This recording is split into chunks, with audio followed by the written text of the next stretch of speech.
केशीध्वज आत्मविद्या का साधक और खांडिक्य कर्म कांड का उपासक, और आज दोनों एक दूसरे के शत्रु थे। दोनों के बीच एक बड़ा साम्राज्य और उत्तराधिकार को लेकर संघर्ष। भाई ने भाई से किया घात और वन में चले गए। दूसरी ओर विजय केशीध्वज भी वन में गए पर एक यज्ञ अनुष्ठान करने, और वहां एक दुर्घटना हुई। यज्ञ के अनुष्ठान के समय वन में घास चर रही केशीध्वज के गाय को एक शेर ने मार दिया।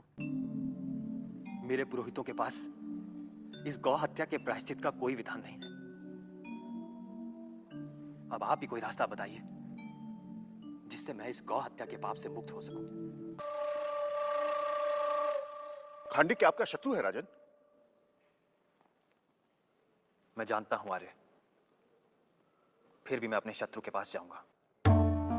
यदि शत्रु के हाथों में मारा भी गया तो एक पवित्र कार्य के लिए मेरी मृत्यु होगी, और यदि उसने मुझे पाप से मुक्ति का मार्ग बताया तो मेरा प्रायश्चित पूरा होगा।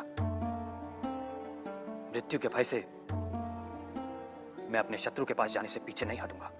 और फिर विद्यार्थी के रूप में केशीध्वज अपने भाई, अपने शत्रु को ढूंढते हुए वन में पहुंचे। आपके शत्रु का वध करने का इससे अच्छा अवसर नहीं हो सकता। राजन, इस समय वो आपकी मुट्ठी में है, निहत्था है, अकेला है। बस एक प्रहार और आप फिर से अपनी भूमि के स्वामी होंगे। क्या सोच रहे हैं राजन? उठिए और अपना प्रतिशोध लीजिए। मैं सोच रहा हूं कि इस समय केशीध्वज का वध कर मैं यहाँ का साम्राज्य पा जाऊंगा और वो मरकर परलोक जीत लेगा। ये धरती मेरी होगी पर स्वर्ग उसका होगा, और यदि मैं उसे नहीं मारता तो ये धरती मेरी नहीं होगी पर परलोक निश्चित ही मेरा होगा।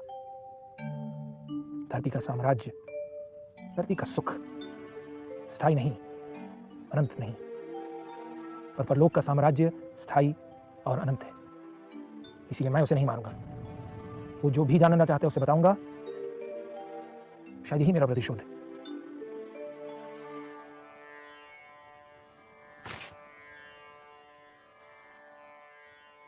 केशीध्वज, तुम निर्भय हो और जो चाहो मुझसे पूछो। और यज्ञ विद्या में पारंगत खांडिक्य ने केशीध्वज को गौ हत्या के प्रायश्चित का विधान बताया। केशीध्वज ने नियम पूर्वक हर विधि विधान को पूरा किया। पर कुछ ऐसा था। खांडिक्य, तुम्हारी शिक्षा के कारण मेरा यज्ञ पूरा हुआ, इसलिए एक शिक्षा को देने योग्य दक्षिणा मैं तुम्हें देने आया हूं। इसलिए जो भी तुम्हारे मन में इच्छा हो मांगो, उसे पूरा करने का मैं संकल्प लेता हूं। अगर तुम्हारी यही इच्छा है तो कुछ पल मेरी यहां प्रतीक्षा करो। राजन, यही अवसर है। आप दक्षिणा में केशीध्वज से अपना राज्य मांग लीजिए, क्योंकि बुद्धिमान वही है जो बिना युद्ध के पृथ्वी प्राप्त करे। राजन, आप हंस रहे हैं? इसी दिन की प्रतीक्षा में तो हम आपके साथ वन में भटक रहे हैं। अब धरती का साम्राज्य भी मुझे मिल गया तो मुझे क्या मिलेगा यदि मैं जीवन भर अज्ञान को ढोते हुए मर गया?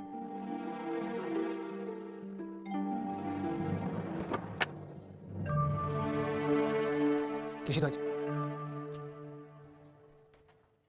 क्या मुझे गुरु दक्षिणा देने का तुम्हारा संकल्प अभी भी दृढ़ है?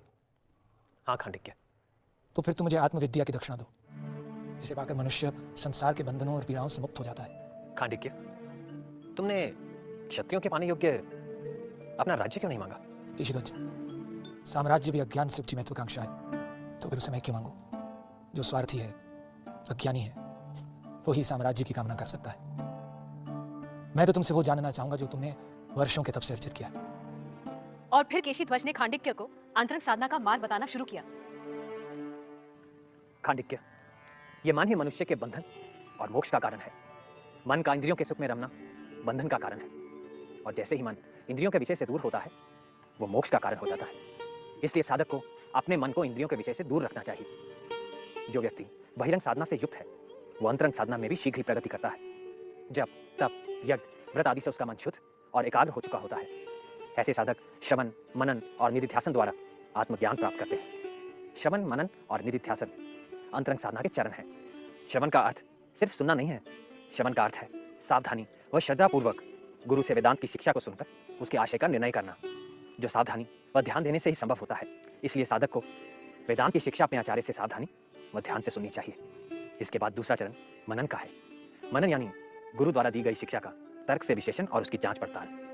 नित्य निरंतर मनन के द्वारा साधक गुरु से अर्जित शिक्षा को अपने निजी अनुभव में बदल देता है। खांडिक्य, हम मान लेते हैं जीव ब्रह्म एक है, फिर भी अनात्मा के प्रति वासना कारण शरीर के स्तर पर बची रह जाती है। और इस अनात्मा वासना से मुक्ति पाने के लिए आत्मा वासना यानी मैं ब्रह्म हूँ के विचार का नित्य निरंतर ध्यान करते रहना चाहिए, जिससे मन मैं ब्रह्म हूँ के विचार पर और एकाग्र हो जाता है और भेद देखने वाले दूसरे विचार खत्म होते जाते हैं।